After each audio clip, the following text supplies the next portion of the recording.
an American global conflict analyst who specialized in geopolitics, stateless nations, and the armed guerrilla movements, Dr. Theory Redcrow. Thanks for joining us today. Mm, thank you. It's good to be here. Thank you. Dear Dr. Theoru, today the main topic is the isolation of Kurdish leader Mr. Abdullah Ocalan, as well as the political solution for Kurdish question. So I would like to start with the Öcalan and his important ideas. So how important is the leader Öcalan's democratic confederalism idea and the main paradigms such as women equality and ecology for the future of the world peace? Yes, I think what is very interesting with the philosophy of Abdullah Ocalan is many of the principles that he advocates and believes in are things that the Western world says they also believe in. So, for instance, the you know EU and the United States, they say that the things that are important in this new era are preservation of the environment and climate change, and also women's rights. Well, here you have a leader in the Middle East who is advocating for the exact kind of principles that they say they believe in, but that they obviously do not have a full commitment for. Because if they did, they have a person in Abdullah Öcalan who advocates for these positions that they are allowing to stay in isolation. Um, it really is a shame because he could play such a useful role because of his ideas. I always tell people that what they fear about Öcalan is not as much his body, his physical body, but it's his mind. His mind is the thing that they are trying to isolate. When they keep him locked away on an island, it's not because they fear that Öcalan is going to carry out a military attack or lead an attack against the Turkish state. What they really fear are his philosophical ideas and the fact that he could be writing books and giving speeches and providing moral guidance to the entire world. Not only the Kurdish community, but the world at large. So that's the thing that I think is missing when people speak about Öcalan. They speak about him as, obviously a leader of, the Kurdistan freedom movement, but he is just as much a philosopher and a thinker and an intellectual and somebody who is adding, ideas to the world that, have immense value. And what they want is they want to put him in a box and only make him either a military leader or sort of a political leader, and they want to minimize the philosophical and intellectual component that he brings because that's where a lot of his value would be to the wider Middle East and to the wider world.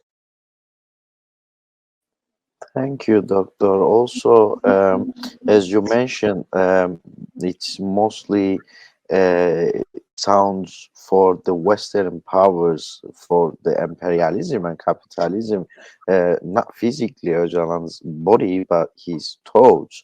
Uh, so let's get little in deeper for this topic. So I would like you to talk about the democratic confederalism because many people are saying that it's an alternative system for the peaceful and democratic world. So how do you see that? Very shortly, very briefly, that one, please.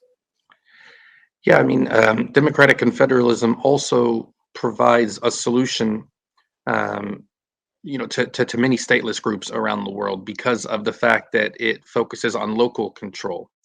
So, for instance, recently we had a rally in Cologne, and there was a lot of different people there from different stateless communities, from Catalonia, from the Basque country.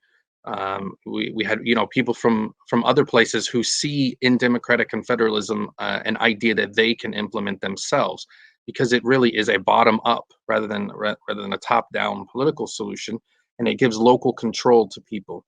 So this is why it appeals to many different ethnic groups around the world who would like their own state or would like to have more local autonomy or more self-determination within the state where they live. So this is why, democratic confederalism, it obviously applies to the Kurdish situation, and we see it being implemented in Rojava amongst the various ethnicities, Kurds, Arabs, um, Turkmens, Circassians, and Armenians, and these different groups in Rojava, putting this into practice, where children can learn in their mother tongue, and where people at the local community level can feel that they have a place in governing their own lives. But we see that that has application throughout the wider world. So, democratic confederalism also appeals to, many of the stateless people who either want independence or autonomy themselves, like, the people in Baluchistan, or the Tamils, or West Papuans, or, many of these other stateless nations who um, can implement Ocalan's ideas as well. And so that goes back to that first question of when they want to isolate Ocalan's ideas, they want to keep his ideas from spreading not just amongst the Kurdish community, but amongst the entire global community. And it's because of those ideas and the value that they have.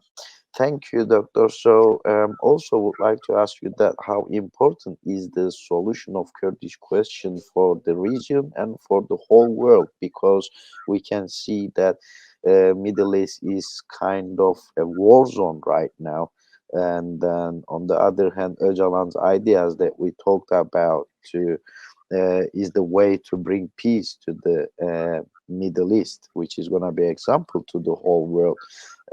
Also, the Kurds and their friends running a campaign since 10th of October, which is called Freedom for Öcalan, Political Solution for Kurdish Question. So in that frame, how important is the solution of the Kurdish question, do you think? Yeah, the solution obviously is important to the 40 plus million Kurds, throughout Greater Kurdistan, but it's also, important for the entire Middle East region. I think there's no coincidence that the four states right now, overlapping Kurdistan, Turkey, Iraq, Iran, and Syria, in the case of Iraq, Iran, and Syria, these are some of the most volatile places of the last, several decades. And this is why, you see the U.S. military in Iraq and in Syria. You had the two Gulf Wars. So you have the current civil war in Syria, and now you have the conflict between Iran and Israel. So it's no coincidence that the Kurds are right at the center of all of these conflicts, not only because Kurdistan overlaps these areas, but because the states and regimes in these areas have characteristics that have been denying the Kurdish people their, human rights, and it's because of that those regimes now see all of this volatility. So really, solving the Kurdish issue or question really is the answer to peace in the wider Middle East. The the Kurds sort of find themselves right at the center of not only the region there, but the world, and to the extent that if you could solve, the Kurdish issue, the spillover and domino effect would apply to all of these other regions. And it's why it's so puzzling that the Western world continues to side with these states that are denying the Kurds their rights, because normally the United States doesn't side with them. So, for instance, I'm reminded of the referendum that was held in southern Kurdistan, and how the U.S. actually was against that. So, a lot of times we hear about the U.S. talk about the importance of democracy and people voting their own will, and then they actually sided with the Iraqi state over the referendum of the Kurds there. And so you see this kind of paradox that um, it seems that there's principles on paper, and then there's the ideas that the Kurds are allowed to partake in. And it seems that democracy and human rights and women's equality are universal ideas that the West likes in theory, but when the Kurdish people actually try to put them into practice, they're against it. And it's because largely it comes from the philosophy of Abdullah Ocalan, whose ideas they fear. Thank you, Doctor. You bring it to a really good point. My next question was about this one. Basically, the EU and its constitutions talks about the human rights and democracy. When it comes to these topics, they sell themselves very well. But on the other hand, Leader Öcalan's isolation still continues, which is inhumane. So, what are your concerns of current treatment of Leader Öcalan's and the isolation that still continues on him?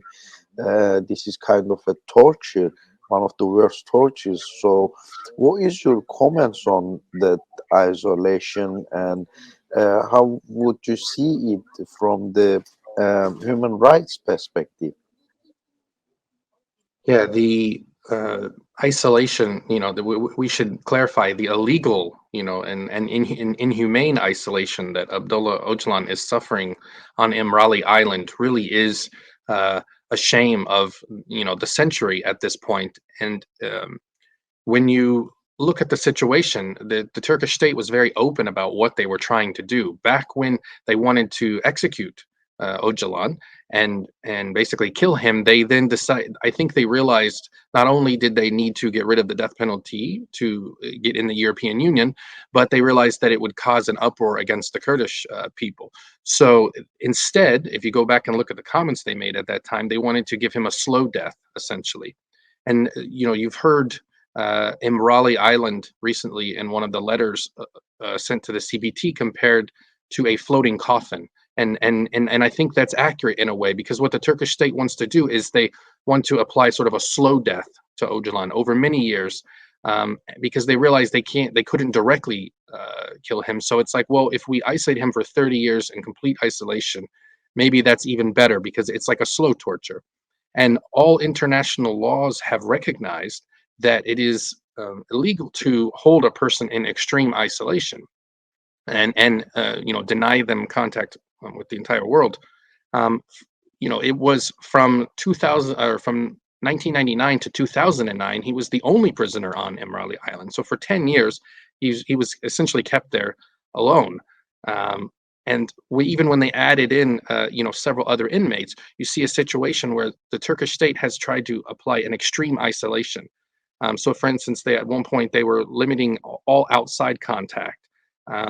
There's the example that from his window on Imrali Island, he could see a small tree that he liked. And when the Turkish prison found out that he liked that tree, they cut it down.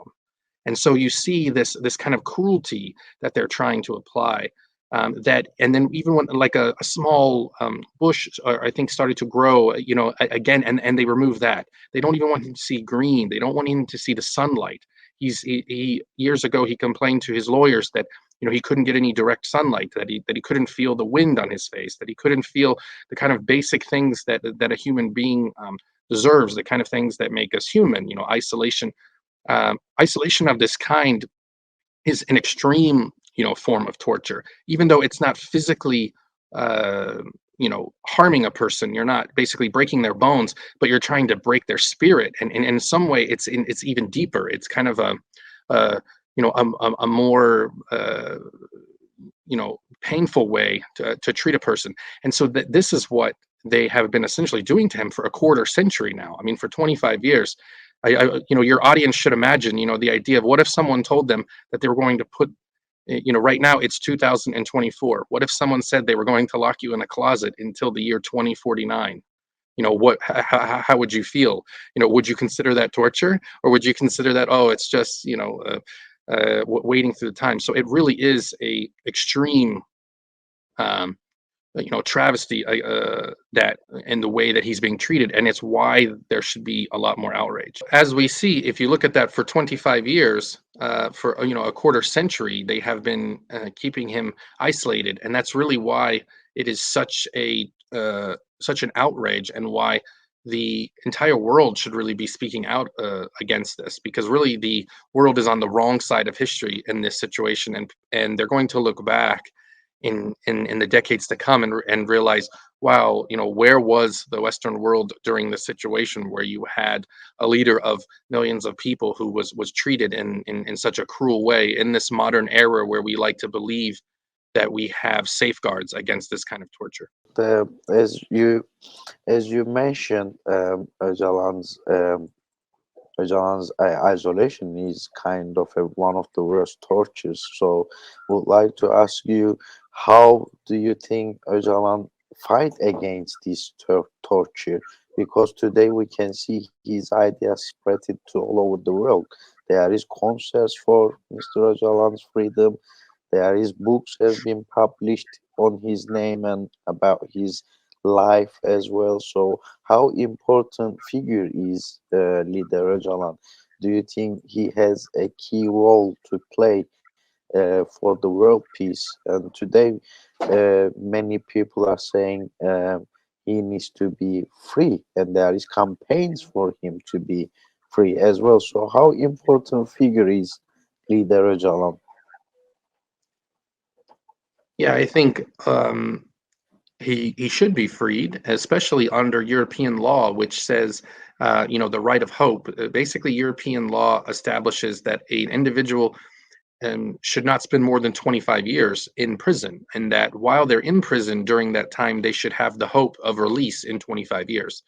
So, under that premise, he should actually be released now because he's in his 25th year. So, at some point, if Turkey was directly applying the real Council of Europe law and European Union law that, of the European Union which they would like to join, if Turkey was adhering to those principles, Öcalan would be released now at the 25-year point. And it's because Europe has decided that it is an important value that everybody should have the right of release one day and getting out of prison. What it is we don't want people to kind of languish in prison with the thought that I will never get out of here. I will never see, my family again. I will never walk on the beach again. I will never climb a mountain again. And Europe has decided that even that form of I am locked away in here forever, that itself is cruel and degrading. And so he should have been released for that. And this global campaign that you see being led on his behalf is not just amongst the Kurdish people, as I spoke about earlier. When we were in Cologne recently at a very large rally, you had people from all over the world. We had, ministers from different countries. We had people from Iceland, Sweden, from Spain, Italy, from people from, all throughout the world, India, South Africa. And these people all came together speaking about Öcalan because they realized that the issue is larger than him as a person. It really speaks to the fact of the principles that Western civilization claims to believe in, and it really speaks to the idea of if they can do it to Öcalan, they can do it to anyone. If a system can cruelly treat him in this way, then they can do it to any other political prisoner throughout the world.